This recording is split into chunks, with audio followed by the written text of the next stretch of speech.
Hey folks, this is the legislative recap for the week.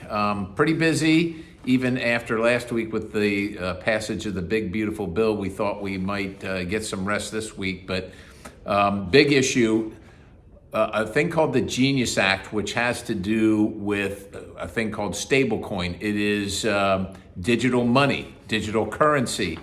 And it's coming over from the Senate. It is not a great bill. It needs some refining, but we are not allowed to amend the bill, so we had some problems with it. And the biggest thing was this thing called central bank digital currency. And my opinion was the safeguards are not strong enough in the bill for a central bank digital currency. Why do you care? Well, if we're going to use this digital currency, we want to make sure that you get to own your currency, that not some bank, and importantly, not the government, can decide where you can have it, how much you can have it, when you can use it, where you can use it.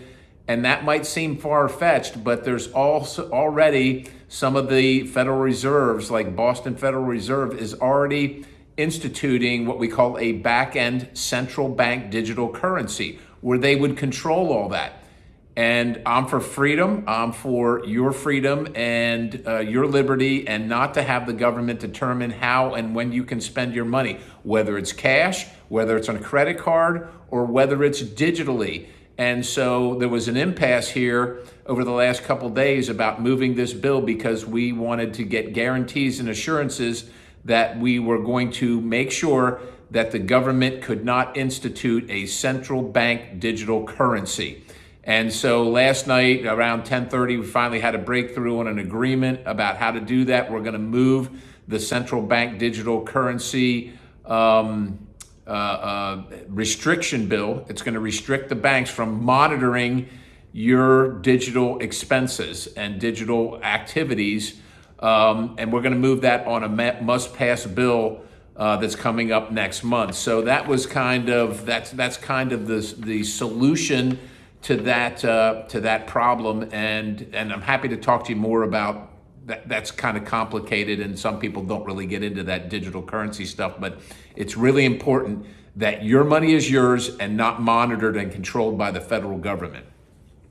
All right, so the Senate passed the rescissions package, essentially $9 billion.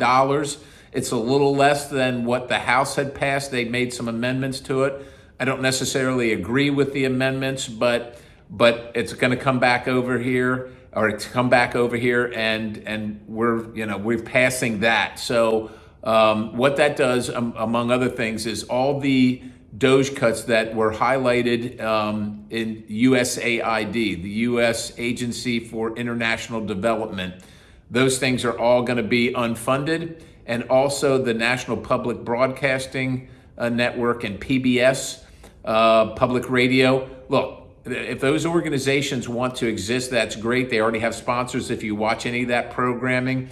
Our point is that, first of all, this is archaic. It's from a long time ago when there weren't TV and radio stations everywhere. Now they are ubiquitous. You can find radio, TV, certainly online content.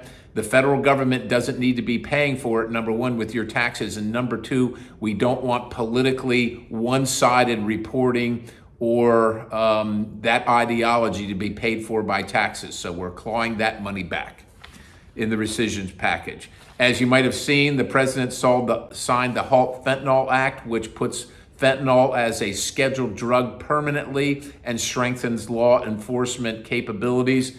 As you probably know, almost every single person in our community, no matter where you live, knows of someone who has unfortunately been affected and maybe died from their encounters with illegal fentanyl coming across the border, precursors in China, move through Mexico into our towns, and we want to combat that. And so that's a bill that we passed some time ago, and the president signed it. And then finally, I want to talk to you, just because the United States got another trade deal, this one with Indonesia. We hadn't had something in the past. Indonesia didn't import much from the United States of America. Now there is a 19% tariff on Indonesian goods coming to the United States, while the United States will pay no tariff into Indonesia. And I think that's great for America, but there's a bigger tariff discussion going on.